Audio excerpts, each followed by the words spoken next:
իրականում հարցերը շատ են, հատկապես որ առաջին առիթն է, պարոն Կարապետյան, ես ձեր թիմակիցներին հնարավորություն ունեցել եմ այս հարցը տալու, բայց այնուամենայնիվ մնում է մի բաց, եթե անգամ հունիսի 7-ին ուժեղ Հայաստանը բացարձակ մեծամասնություն է կազմում, վարչապետի թեկնածության հարցը լուծվելու է առաջիկա ամիսների ընթացքում եւ սահմանադրությունը պարտադրում է նախագահին, որպեսզի արագ այդ հարցերը կարգավորի։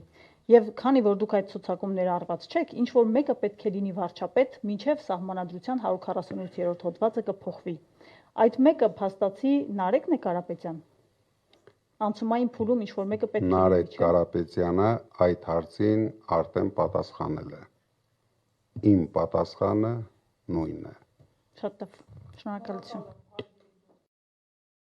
Հարգելի գործընկերներ, շնորհակալ ենք, ինչպես նշեցի, հաջորդիվ պարոն Կարապետյանը կպատասխանի մեր մյուս գործընկերների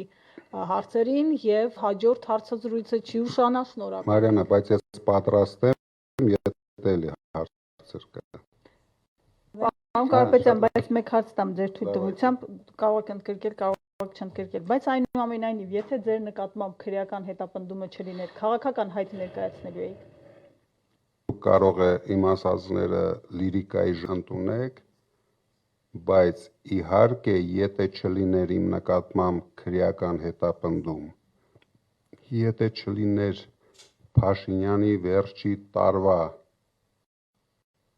անկանոն շարժումները, հարձակումները թե մարդկանց, թե մեր ինքնությունների վրա, ես նույնիսկ երազում չէի պատկերացնում ինձ քաղաքական դաշտում։ Բայց եթե հարցը